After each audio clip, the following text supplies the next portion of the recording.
Olá, sejam bem-vindos ao canal Ricardo Felício Oficial, no Rumble ou no Odissê e eventualmente no O Farol do Brasil do YouTube. O inverno do hemisfério norte de 2025-2026 não tem dado trégua. O frio não apenas atingiu fortemente as terras continentais das altas latitudes, mas também tomou vastas áreas de latitudes mais baixas, ultrapassando facilmente a linha tropical de Câncer em diversos lugares. Além da Rússia, Europa e América do Norte, uma parte da Ásia, em especial, tem sofrido em demasia com o frio e as tempestades de neve. É o caso do Japão.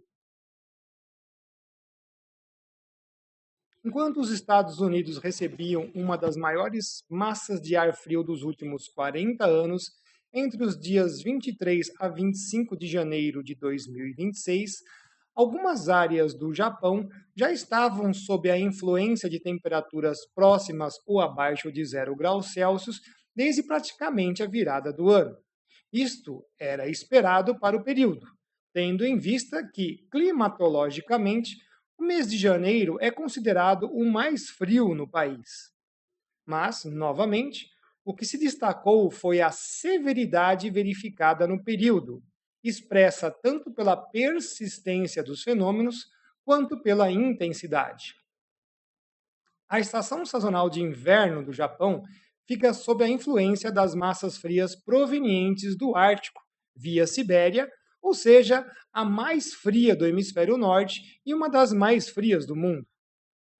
Isto torna o período de inverno bem destacado na ilha do norte do país, chamada Hokkaido, entre as latitudes de 42 graus e 47 graus norte, pois a temperatura média da região pode oscilar ao redor de menos 8,5 graus Celsius em janeiro, com registros abismais de menos 41 graus Celsius.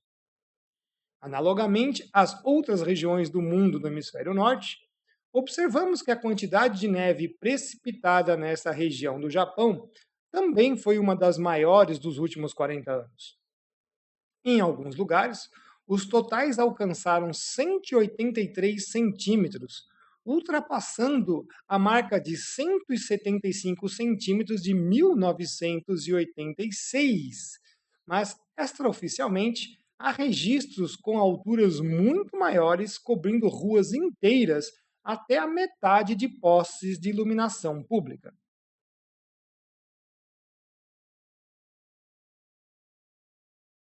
Na grande ilha central de Honshu, entre as latitudes de 32 graus a 42 graus norte, onde se localiza a capital Tóquio, as condições climáticas da estação de inverno se destacam mais na sua região norte. Embora essas áreas sejam normalmente as mais atingidas, na temporada atual, a persistência do frio e das nevascas durou 3 semanas ininterruptas até o fechamento desta análise, iniciando por volta de 15 de janeiro, quando as primeiras pancadas de neve começaram a ocorrer. A capital Tóquio pode apresentar temperaturas abaixo de 0 graus Celsius, ocasionalmente, mas neste início de ano, essa condição foi recorrente.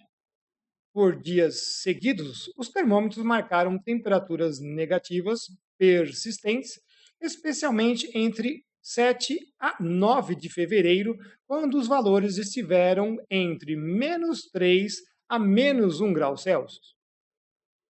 Mesmo a região sul, as ilhas de Kyushu e Shikoku, onde o mês de janeiro apresenta um frio mais ameno, também não escapou das baixas temperaturas. As suas áreas montanhosas apresentaram precipitação de neve. Os sucessivos quadros meteorológicos entre janeiro e início de fevereiro mantiveram o vento soprando persistentemente, vindo de noroeste, atingindo principalmente as ilhas do norte. Um dos casos interessantes ocorreu no dia 5 de fevereiro, quando um pronunciado centro de baixa pressão em superfície, que se localizava no mar interior do Japão, forçou uma circulação anti-horária sobre as ilhas. Uma circulação como esta pode trazer umidade do Pacífico que, ao se chocar com a massa fria, pode ocasionar precipitação de neve também na face leste das ilhas, situação de cunho mais esporádico. Com o escoamento veloz vindo das regiões mais frias oriundas da Rússia Oriental, padrão mais corriqueiro de inverno, o ar frio passa a atravessar sobre o mar interno do Japão.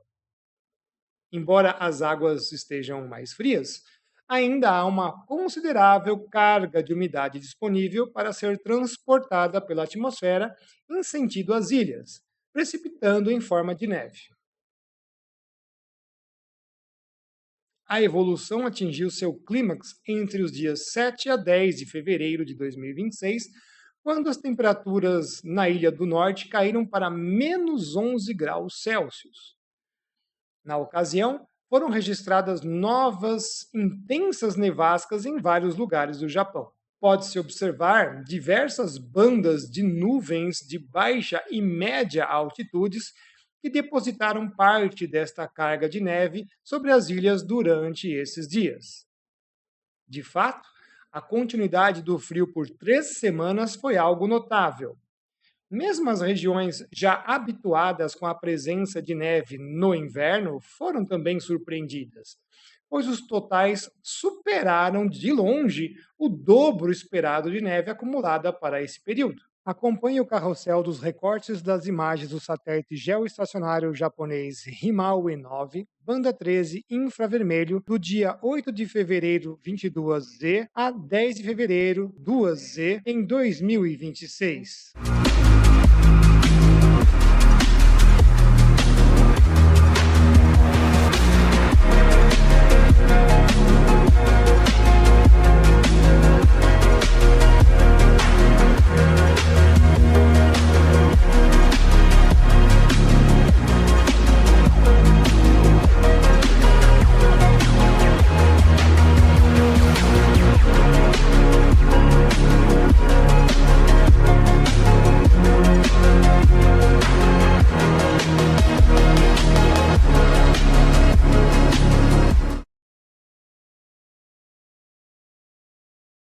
A estação de esqui no Monte Fuji, que vinha marcando neves diárias oscilando entre 2 a 4 centímetros, registrou 9 centímetros no acumulado de neve em ambos os dias 7 e 8, 2 vezes. Aliás, o Monte Fuji, com seus 3.776 metros de altitude, localizado na ilha central de Honshu, apresentou o seu maior período sem precipitação de neve em 2024, desde que se iniciaram os registros em 1894. Isso virou propaganda escandalosa para os adoradores de Baal Gaia. Contudo, tratou-se de um caso excepcional e não de um novo normal.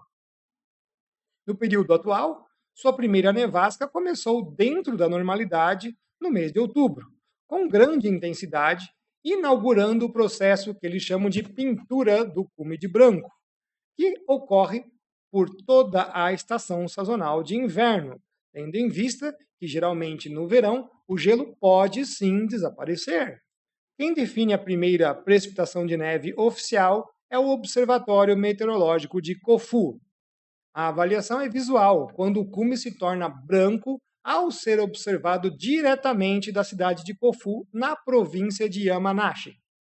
O clima nesta localidade, definido pelos dados dessa estação meteorológica, é marcado por extremos entre as estações sazonais, com um verão curto, seco e bem quente, mas com um inverno longo, mais úmido, chuvoso e bastante frio. As temperaturas podem ficar abaixo de menos 9 graus Celsius ou bem acima de 32 graus Celsius. Ou seja, tem uma amplitude anual muito alta.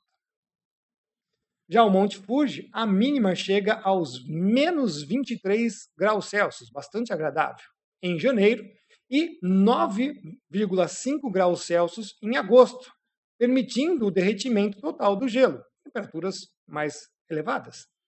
Assim, Quem me dera que os ciclos quentes estivessem marcantemente aumentando nessa região, porque ela se beneficiaria mais ainda, tendo em vista que seu solo é extremamente fértil devido ao derramamento de lavas do passado, quando o vulcão foi ativo.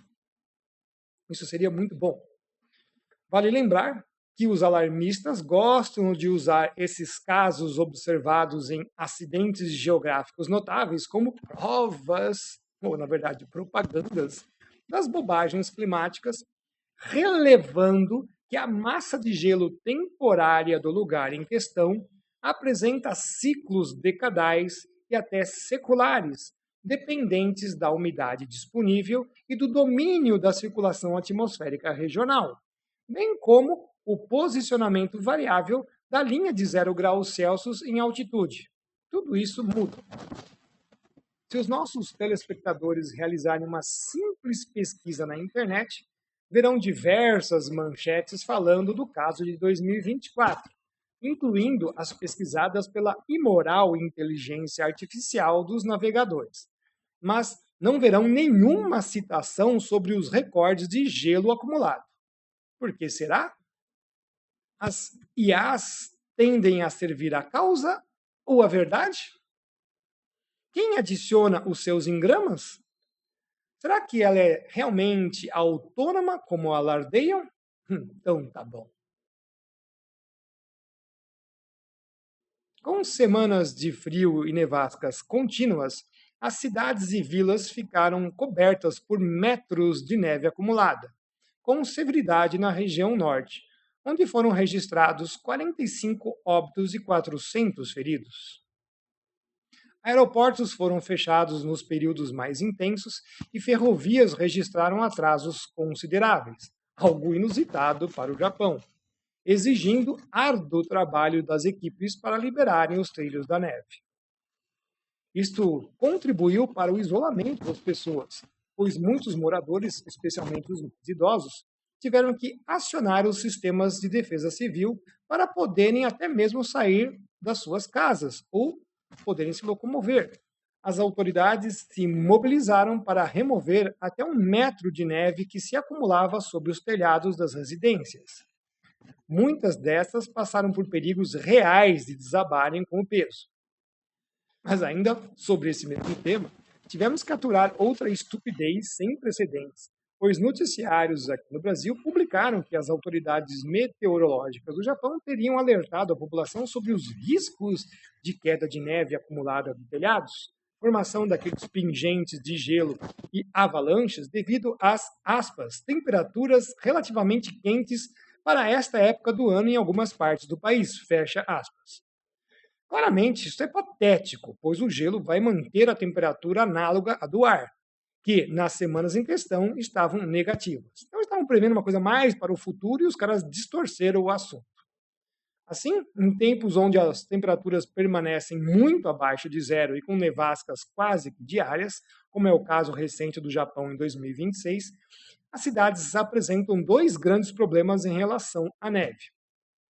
O primeiro é a neve soprada, fenômeno meteorológico bastante comum durante o inverno do hemisfério norte, que domina a neve em precipitação ou a já precipitada, especialmente essa última, vai ser então carregada pelo vento. Nas cidades japonesas, a quantidade de neve já precipitada que foi carregada pelo vento causou transtornos nas vias com trânsito.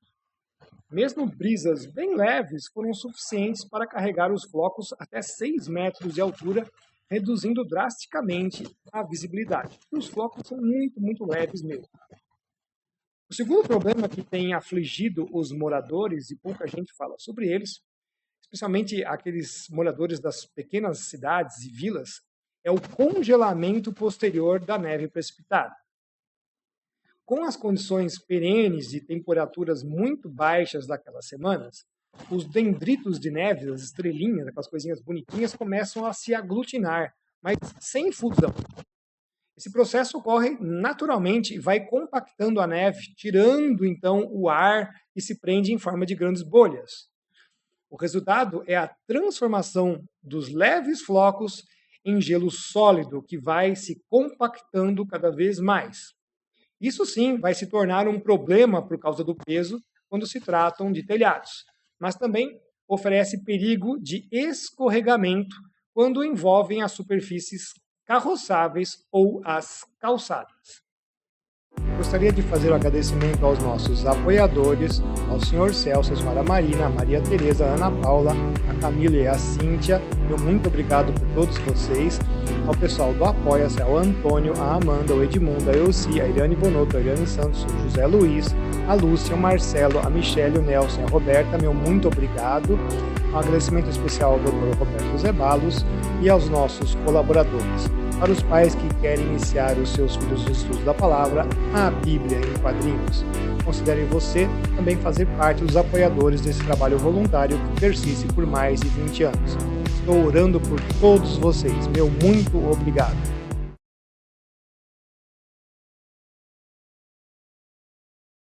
Devemos lembrar que o Japão é, de longe, um dos países mais bem preparados para suportar desastres naturais, sejam eles geológicos, como terremotos e tsunamis, ou meteorológicos, como nevascas e tufões. Para essas semanas de frio extremo, o governo disponibilizou até tropas de militares para socorrer a população. Muitas dessas ajudaram na remoção da neve de residências e vias públicas, além de prestarem serviço de socorro aos mais necessitados e executarem manutenção e vigilância sobre estruturas vitais, como água, eletricidade e estradas. Um dos exemplos envolve a telefonia, infraestrutura considerada de teor crítico para a sobrevivência, coordenação e decisão. Embora seja um dos países mais avançados tecnologicamente em várias áreas, incluindo telecomunicações, hoje muito mais expressa pelo aparato da mobilidade dos celulares, o país como um todo não abandonou o sistema de telefonia fixa, sendo possível observar telefones públicos em todos os lugares totalmente funcionais. Essa medida visa garantir as comunicações ao máximo possível disponível para a população, sob quaisquer condições adversas. A visão governamental japonesa é muito mais operacional. Eles sempre visam ter equipamentos de redundância para infraestrutura crítica. Compare com o Brasil, um país de dimensões continentais que sequer consegue manter o básico como pontes e estradas. Recentemente, o governo brasileiro autorizou a desmobilização da telefonia fixa pública do país inteiro, exceto onde não há cobertura móvel, usando a desculpa de que estamos celularizados. Assim, deem adeus aos queridos orelhões, porque todos os aparelhos serão retirados das cidades em 90 dias, a partir agora de fevereiro de 2026. Isso só demonstra a completa cegueira estratégica daqueles que pertencem ao quadro técnico do governo. Contudo, como se trata de comunicações, setor vital em casos de emergência, deve ser surdez mesmo. Espero que vocês tenham gostado do nosso trabalho de hoje. Um grande abraço para todos, fiquem com Deus e até o nosso próximo vídeo, pessoal. Até lá!